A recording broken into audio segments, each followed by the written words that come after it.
Hello everyone, welcome back. Welcome to Dr. Shorov's classes.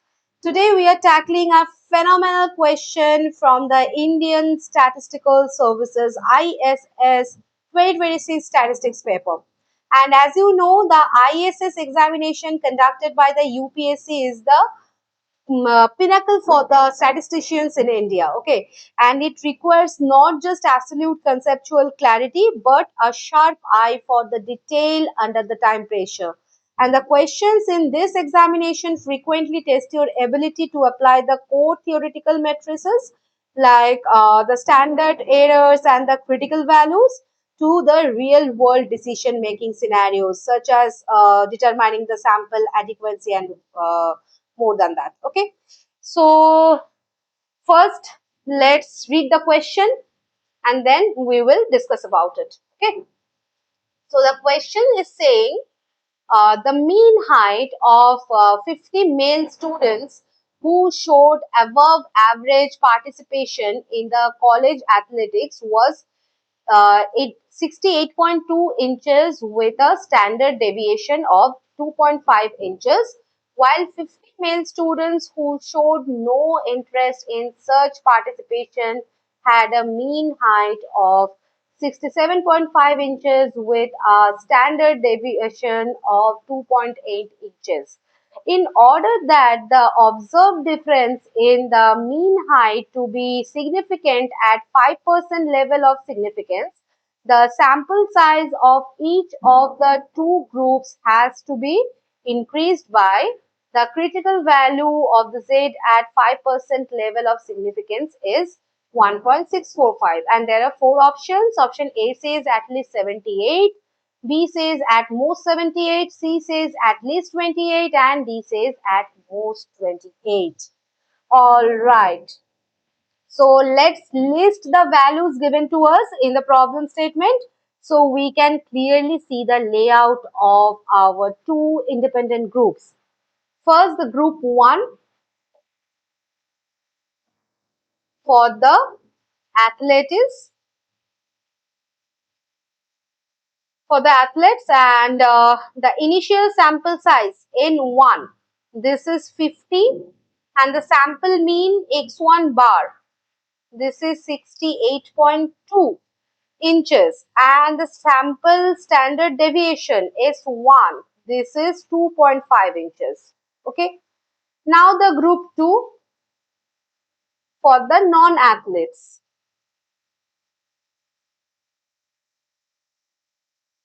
So initial sample size N2, this is 50. Sample mean X2 bar, this is 67.5 inches. And the sample standard deviation is 2. This is 2.8 inches. Okay. And let's talk about the observed difference, delta. The current absolute difference between our sample mean is delta. Okay. So delta is x1 bar minus x2 bar. So this is 68.2 minus 67.5. So this is 0.7 inches. Okay. And the question notes that this observed difference is not yet statistically significant with our sample size of 50. It asks by how much we must increase the sample size of each group. So let's assume a common new sample size capital N so that this 0.7-inch difference becomes significant at the 5% level where the given critical value of Z will be 1.645. Okay. Now, when comparing the means of two large independent samples and n is greater than equal to 30, we apply the central limit theorem.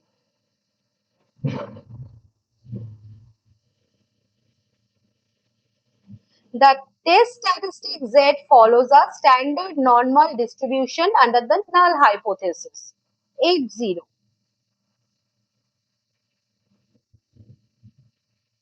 Okay, and Z,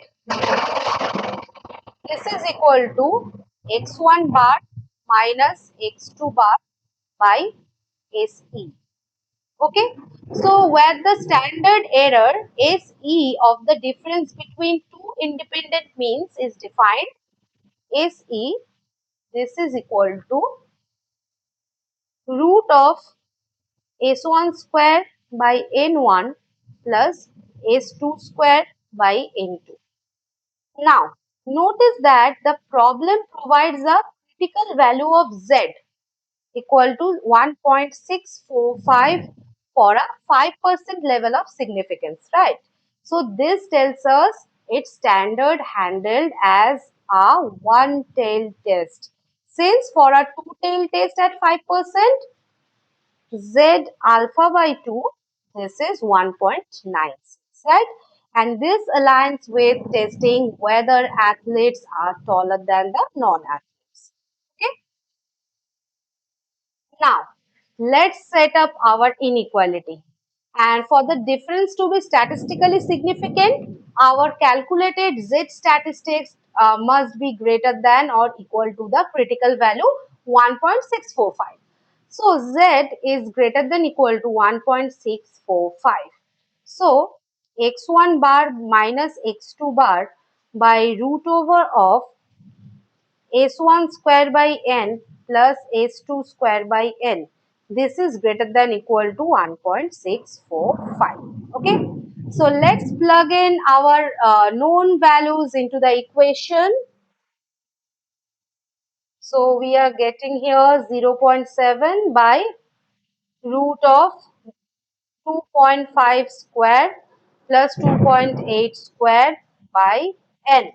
So this is greater than equal to 1.645. Right? So, first, let's compute the sum of the variances inside the square root. So, 2.5 square, this is basically 6.25, right?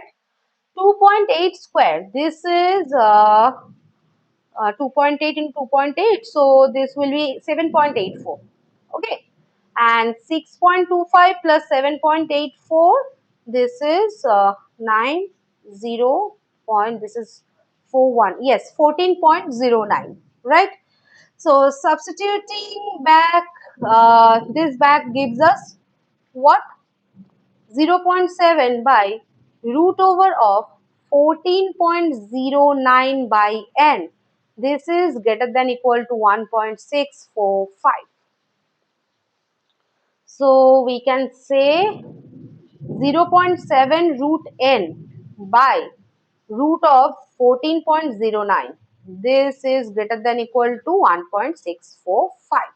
Now let's isolate n, root n. Okay.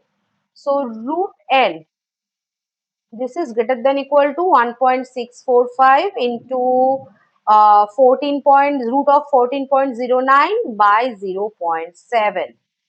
Now let's simplify the coefficient. 1.645 by 0.7. So this will be, so this is basically 2.35. Okay. Now square both the sides to find n. So n is greater than equal to 2.35 whole square point into 14.09. Right. So n is greater than equal to, solve this. So this will be 5.5225 into 14.09. So this is near about 77.81. Okay. And since the sample size must be a whole number, so each group must have a total sample size of at least 78. N is greater than equal to 78. Okay. But stop. Let's read the final sentence of the question carefully.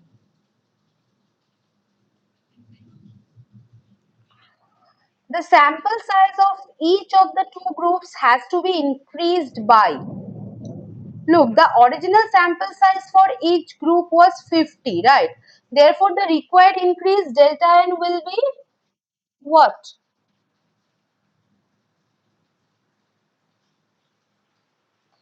Delta n is basically capital N minus 50, which is greater than equal to 78 minus 50. This is 28. Okay. So the sample size of each group must be increased by at least 28. Look, in the competitive examinations, you can bypass heavy decimal squaring with a quick mental scaling rule. Okay. Notice that Z is directly proportional to root n, right? And our initial sample size of n equal to 50 gave us an AC, that is root over of 14.09 by 50. So this is 0.2818, right? Which is near about 0.531. Okay. And this yielded an initial Z initial. This is 0.7 by 0.531. Okay, so this is near about 1.32. All right. So we want our Z to scale up from 1.32 to 1.645, and the scaling factor Z is 1.645 by 1.32, and which is near about 1.25. Okay, and since n scales with the square of z, the required sample size scales by 1.25 square, so which is near about 1.56. Okay, so multiply our original sample size by this factor, 50 into 1.56, so this is 78. Now subtract the original 50, so 78 minus 50, which is 28. So instantly you know the answer must involve the threshold value 28. Okay. Now let's go back to our choices.